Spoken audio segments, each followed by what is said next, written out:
Hello friends, ચાલો આજે આપણે જોઈએ રવાના એકદમ સ્વાદિષ્ટ અને ઇન્સ્ટન્ટ ઉત્તપમ બનાવવાની રીત. સૌ પ્રથમ અહીંયા આપણે 1.5 વાટકી જેટલો રવો લીધેલો છે અને 1.5 વાટકી રવા માટે અડધા કરતાં થોડુંક વધારે દહીં ઉમેરીશું.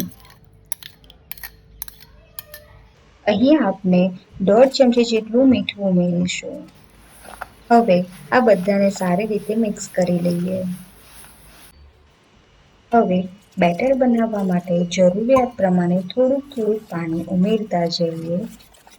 આપણું બેટર આ રીતે પડે તેટલું પતલું હોવું જોઈએ. હવે આ બેટરને ઢાંકીને 15 થી 20 મિનિટનો રેસ્ટ આપીશું. 15 થી 20 મિનિટ બાદ તમે જોઈ શકો છો રવો ફૂલી ગયો છે અને બેટર પહેલા કરતાં જાડું બની ગયું છે. હવે આ બેટરમાં 2 નાની ચોપ કરેલી ડુંગળી, 1 નાનો કેપ્સિકમ, 2 નાના ટામેટા, તમને લાગે તો તમે ગાજર પણ ઉમેરી શકો છો, 1 ઝીણું સમારેલું લીલું મરચું અને થોડાક ધાણા ઉમેરીશું. હવે આ બધાને સારી રીતે મિક્સ કરી લઈએ.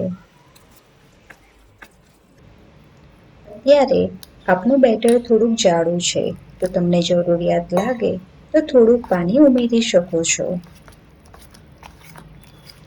બેટર આ રીતે ચમચીમાંથી પડે તેટલું પતલું હોવું જોઈએ.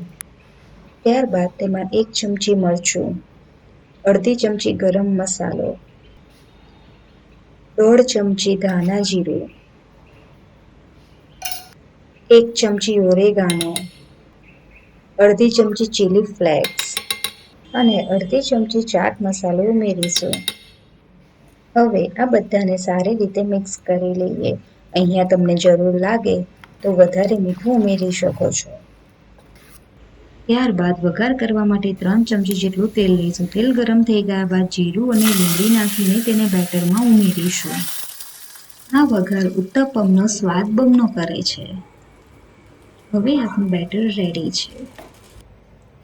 હવે ઉત્તપમ ઉતારવા માટે તવો ગરમ થઈ ગયા બાદ તવા ઉપર આ રીતે તેલ લગાવીને ચમચાની મદદથી ખીરાને આ રીતે પાથરી લઈશું. આ રીતે સાઈડમાં તેલ લગાવવાથી ઉત્તપમ ક્રિસ્પી બને છે. મીડિયમ ગેસ પર લગભગ 1.5 મિનિટમાં ઉત્તપમને પલટાવીને આ રીતે શેકી લઈએ. તો ચાલો તૈયાર છે આપના ઇન્સ્ટન્ટ રવા ઉત્તપમ.